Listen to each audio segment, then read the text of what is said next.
नमस्कार दोस्तों, मैं एडवोकेट मनीष अलग दोबारा से आपका इस वीडियो सीरीज़ में स्वागत करता हूं, जिसमें हम डिस्कस कर रहे हैं सुप्रीम कोर्ट की जजमेंट चेक बाउंस रिलेटेड। दोस्तों, क्या होगा अगर आपका चेक बाउंस हुआ, मतलब कि आपको किसी पार्टी ने चेक दिया, चेक बाउंस हुआ, आपने केस किया, उसने माल पे क्वेश्चनिंग उठा दी कि ये जो माल है ये उतने का था ही नहीं, चेक ज़्यादा का आ गया, तो क्या आपका केस खारिज हो सकता है, डिसमिस हो सकता है? जी, इस केस में तो हो गया, लेकिन आगे क्या हुआ इसके अंदर, ये बहुत इंटरेस्टिंग चीज़ है। तो शुरुआत करते हैं। तो दोस्तों, शुरुआत करने से पहले हम श्री भगवत गीता से ये श्लोक साझा करेंगे आपसे।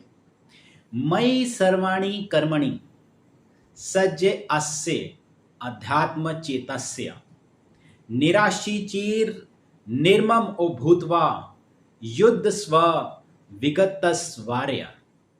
दोस्तों, इसमें श्री कृष्ण ये कह रहे हैं श्री अर्जुन से कि अपने सारे कार्यों को मुझे समर्पित कर दो, पूरे ज्ञान के साथ युद्ध करो, लाभ की इच्छा छोड़ दो, आलस्य को त्याग दो और युद्ध करो। दोस्तों, ये केस है उत्तम राम वर्सेस देवेंद्र सिंह के बीच में। इसमें जो उत्तम राम हैं वो कंप्लेनेंट भी हैं और इसमें अपील करने वाले भी हैं, और जो देवेंद्र सिंह हैं वो रिस्पोंडेंट हैं। तो इसके अंदर जो अपील करने वाले हैं, जो बेसिकली कंप्लेनेंट हैं, वो एप्पल का उनका बिजनेस है और रिस्पोंडेंट ने उनकी सर्विसेज ली थी, मिडलमैन के द्वारा एक रोप वे सर्विसेज थी। 7.5 लाख का माल था जिसको सेटल हुआ वो 5 लाख के अंदर, लेकिन चेक तो बाउंस हुआ ही, उसके अंदर इनसफिशिएंट बैलेंस की वजह से। बट इसके अंदर जो एक्यूज था उसने क्या किया, उसने एक हेड कांस्टेबल को विटनेस बना के ये कंप्लेंट लिखवा दी कि ये चेक जो है वो चोरी हो गया मेरा। तो अब ये ट्रायल कोर्ट में गया। ट्रायल कोर्ट के अंदर ये वाली थ्योरी जो थी स्टोलन चेक की, वो तो उन्होंने खारिज कर दी। उन्होंने कहा यार इसके अंदर जान नहीं है। लेकिन जो नंबर ऑफ कार्टन्स थे, जो बेसिकली माल था, उसके अंदर डिस्क्रिपेंसी आई कुछ, मतलब जो कंप्लेनेंट थे वो प्रूव नहीं कर पाए कि नंबर ऑफ कार्टन्स इतने ही थे। बेसिकली जो माल था, माल को चैलेंज कर दिया गया, ये माल उतना तो था ही नहीं, ये माल कम का था और चेक जो था ज़्यादा का था। तो ये केस जो है वो ट्रायल कोर्ट में डिसमिस हो गया, हाई कोर्ट में गया, वहां भी डिसमिस हो गया। अब ये पहुंचा सुप्रीम कोर्ट। दोस्तों, जानते हैं कि जब ये सुप्रीम कोर्ट में गया तो क्या हुआ फिर। सुप्रीम कोर्ट ने सबसे पहले ये बोला कि भाई साहब, इसने एक्यूज ने ये तो मना करा ही नहीं कि ये एजेंट नहीं है, इसने माना है कि मैं एजेंट हूं। दूसरा कि इसने चेक दिया है पर्सनली उसको, ये भी चैलेंजेबल है।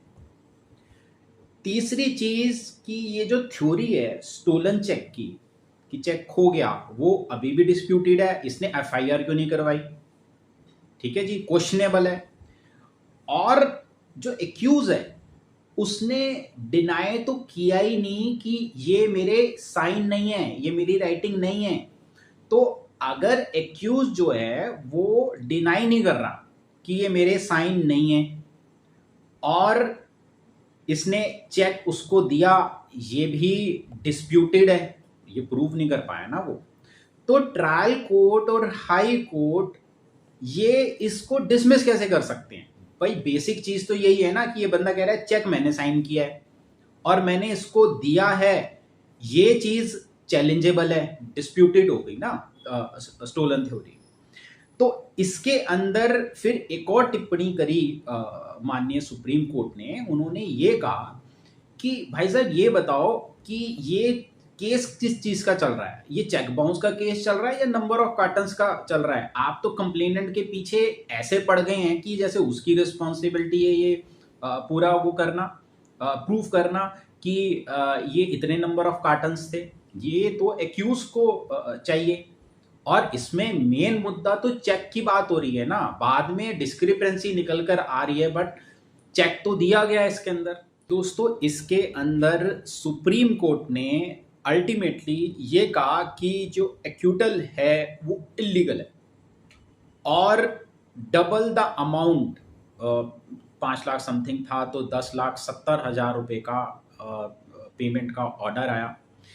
इसके अलावा 1 लाख रुपए लिटिगेशन चार्जेस भी कहे गए कि भाई साहब ये 1 लाख रुपए आपको वो भी देने हैं, 10,70,000 प्लस 1 लाख रुपए ये देने हैं आपको 3 महीने के अंदर अंदर, और अगर आपने नहीं दिए तो 6 महीने की सजा होगी आपको जेल के अंदर।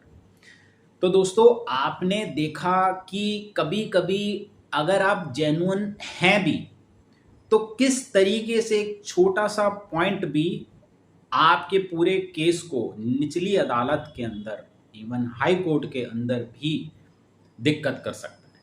इसलिए हमेशा हर स्टेप पे जब भी आपका केस चल रहा है, आप सेकंड ओपिनियन ज़रूर लीजिए, तभी आप बचे रहेंगे। तो इसी के साथ मैं मनीष अलग आपसे इजाज़त चाहूँगा। मिलते हैं अगले वीडियो के लिए, तब तक के लिए नमस्कार।